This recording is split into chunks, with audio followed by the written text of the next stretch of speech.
السلام عليكم، مرحبا بكم مشاهدي الكرام على قناتكم ديما الجديد لهذا الفيديو. كنتمنى تكونوا بخير وعلى خير. الفيديو غادي يكون على المهرجان الدولي للفيلم بمدينة مراكش اللي انطلق للدورة 19 2022. عبر مختلف مواقع التواصل الاجتماعي بارطاجوا الصفحات المهتمة بأخبار الفنانين والمشاهير، وأيضا رواد السوشيال ميديا فيديوهات وصور للفنانات المغربيات بإطلالاتهن في اليوم الأول من المهرجان اللي كان عرف تكريم الممثل الهندي رانفير سينغ. وهذا الإطلالات كانت يعني غير موفقة بالنسبة لبعض الفنانات اللي بارطاجاو يعني الصور ديالهم لهاد الإطلالات ديالهم. فكانت التعليقات ديال الجمهور والمتتبعين ديالهم كتعبر على أنهم ما راضيينش بتاتا على دوك الإطلالات، خصوصا الفنانة فرح الفاسي اللي قالت بأنها يعني لبسات هذا القفطان مزيج من الثقافات، لأن في اليوم الأول كان التكريم ديال الممثل الهندي، لكن التعليقات كانت سلبية للغاية وقالوا لها بأنها غير موفقة في هذا الاختيار، لدرجة أنها غلقت التعليقات في هذوك يعني الصور. لكن الصورة الأخرى فاش لبسات القفطان المغربي خلت التعليقات.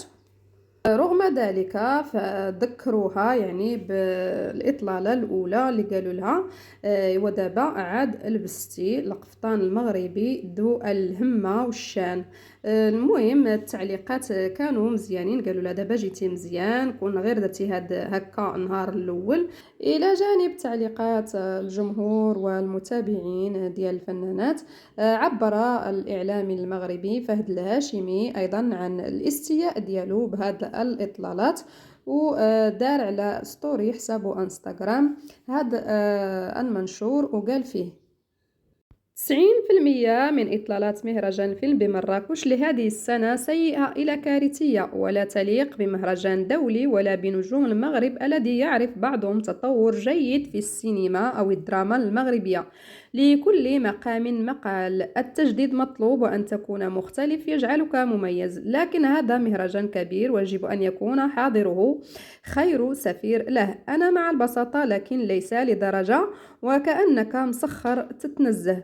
ورانفير سينغ حضر لمهرجان خارج بوليود بلباس بلده، مثل حضارة بأكملها. نحن نقع في فخ التقليد ويريت نتقنه. القفطان أو الجبادور المغربي فخم، ومهما كانت نوعية قماشه شكله يبقى أفضل بكثير من اختيارات سيئة لفساتين قديمة جدا. هناك من توفق، ولكن أغلبهم لا يستحقون المرور على السجادة الحمراء. رأي خاص. وفي اليوم الثالث ديال المهرجان ظهروا الفنانات بفساتين طويلة أكثر أناقة وبالقفطان المغربي الذي لا يعلى عليه. نخليكم في نهاية الفيديو مع الصور وإطلالات بعض الفنانات. شكرا لكم مشاهدي الكرام على متابعتكم للفيديو، دمتم بخير وإلى فيديو آخر إن شاء الله.